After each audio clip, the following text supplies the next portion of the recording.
Hello my dear viewers, I would like to thank you for watching the video, and I wanted to say subscribe to my YouTube channel. I will be very grateful and you will not miss new videos. Enjoy the video. My name's Laura Kemp and I work as a crime scene investigator in New York. I've seen it all: horrific murders, botched robberies, and more than a few cases that kept me awake at night. But nothing prepared me for what I found in room 309 of the Grand Line Hotel. It was supposed to be a quiet evening. I was just wrapping up paperwork when I got the call. A suspicious death. The voice on the other end of the line was Detective Marcus Hale, my longtime partner in these cases. "You'll want to see this one," he said, his tone grim. When I arrived at the scene, the Grand Line was crawling with officers and curious onlookers. The hotel manager, a frazzled man in a wrinkled suit, was pacing in the lobby, wringing his hands. "Third floor," Marcus said, greeting me near the elevator. "You're not gonna believe this. Room 309 was a mid-range suite, nothing fancy, just a single queen bed, a desk, and a small sitting area. But the moment I stepped inside, I felt the weight of something wrong. The victim was a man in his 40s, well-dressed in a navy suit. He was sitting in the chair by the window, his body slumped forward, hands resting limply on his knees. The strangest part, there wasn't a single mark on him. No blood, no sign of a struggle. The room itself was eerily pristine. The bed was made, the carpet was clean, and nothing appeared out of place.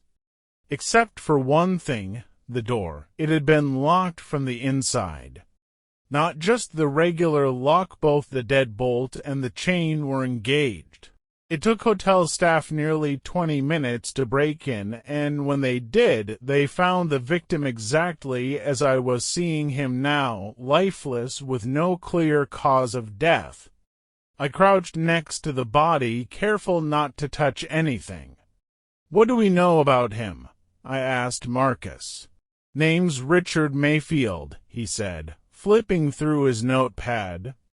"Business executive from Boston. Checked in 3 nights ago. No visitors, no signs of forced entry, and according to the front desk, no one came or went from this room all day." I frowned, scanning the scene.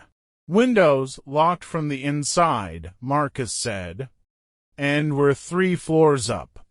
No fire escape, no balconies. It didn't make sense. A locked room, no visible injuries, no signs of foul play. But my gut told me there was more to this than met the eye. Then something caught my attention, a faint indentation on the carpet near the desk. I moved closer, squinting in the dim light. It was circular, about the size of a coffee mug, but it didn't match anything in the room. "Marcus," I said, pointing to the spot, "what do you make of this?" He knelt beside me, his brow furrowing. "Could be nothing. Or it could be the clue that breaks this wide open." Before we could investigate further, a uniformed officer poked his head into the room. "Detectives, you'll want to see this," he said, his voice tense. "It's from the security footage." We followed him to the hotel's back office, where a grainy black and white video was paused on the screen. The timestamp showed it was from the hallway outside room 309, taken less than an hour before the body was discovered. Marcus nodded at the officer to play it. The footage showed the empty hallway, nothing unusual. But then, at exactly 6:14 p.m., the door to room 309 opened slightly. No one stepped out, no one went in. The door closed again. And then, nothing. I leaned closer to the monitor, my heart racing. "You're telling me no one entered or left the room after this?" I asked, pointing at the screen. The officer shook his head. We've reviewed all the footage from today. The only person who entered the room was Mr. Mayfield, and that was hours before he was found. Marcus crossed his arms, his jaw tightening. So, what are we saying here? The door opened on its own, and then the guy just died. Something's missing, I said, my mind spinning. Can you rewind a few minutes before that timestamp? The officer obliged, scrubbing back through the footage. At first, it was the same uneventful hallway. Then, at 6:10 p.m. something strange happened. The light above room 309 flickered. Not a quick blink, but a slow, rhythmic dimming, like the bulb was pulsing. It lasted about 30 seconds before stabilizing. What the hell was that? Marcus muttered. Electrical issue, I offered, though I didn't believe it myself. The footage continued to play, and when the clock hit 6:14, the door to room 309 creaked open again. This time, I noticed something chilling, a shadow. It was faint, barely visible, but it moved across the floor just inside the doorway. The shadow wasn't shaped like a person. It was warped, jagged, almost insect-like, and then the door shut. Pause it, I said sharply. The screen froze, the faint shadow still visible. My skin prickled as I stared at it. Marcus glanced at me. What are you thinking? I don't know, I admitted, but whatever that is, it wasn't Richard Mayfield. Back in the room, I couldn't shake the image of the shadow from my mind. The indentation on the carpet, the flickering light, the locked door, it all felt connected, but I couldn't figure out how. I examined the desk, searching for anything that might explain the strange mark. That's when I saw it, a USB drive. It was tucked under the edge of the desk, barely visible unless you were looking for it. I grabbed a pair of gloves and carefully pulled it out, holding it up to the light. What do you think's on it? Marcus asked. There's only one way to find out, I said, slipping it into a bag for evidence. But as I stood up, something else caught my attention, a faint buzzing sound. Do you hear that? I asked. Marcus tilted his head, listening. Yeah, sounds like humming. The sound grew louder, coming from the corner of the room. I turned, shining my flashlight toward the noise, the mirror. It was vibrating slightly, as if something was pressing against the other side. The buzzing grew more intense, filling the room with an almost electric hum. Laura, step back, Marcus warned, pulling his sidearm. But before either of us could move, the mirror shattered. Glass exploded outward, shards raining across the room. I shielded my face, but I caught a glimpse of something, a dark, twisting shape disappearing into the shadows. And then, just as quickly as it started, the room went silent. What the hell was that? Marcus shouted, his voice echoing in the stillness. I didn't answer. My eyes were fixed on the fragments of glass scattered across the floor, because etched into one of the larger pieces were 3 words, "They are here." The room was eerily quiet after the mirror shattered. The buzzing was gone, replaced by an oppressive silence that pressed down on my chest. Marcus stepped closer to me, his gun still drawn, his face pale. "What just happened?" he asked, his voice low. I knelt down, examining the shards of glass on the floor. The words etched into the largest piece, "They are here," were unmistakable, like they'd been scratched in with something sharp. I don't know, I admitted, but I think this goes deeper than Richard Mayfield. We begged the glass for evidence and left the room, both of us on edge. Back at the station, I plugged the USB drive into a secure computer, my hands trembling slightly. Marcus stood behind me, his arms crossed, his expression grim. The drive contained a single file, a video. "Play it," Marcus said, leaning over my shoulder. I clicked it, and the screen filled with grainy footage. It was a recording of room 309, but from an angle that suggested it had been taken from a hidden camera. The video began with Richard Mayfield sitting at the desk, typing on his laptop.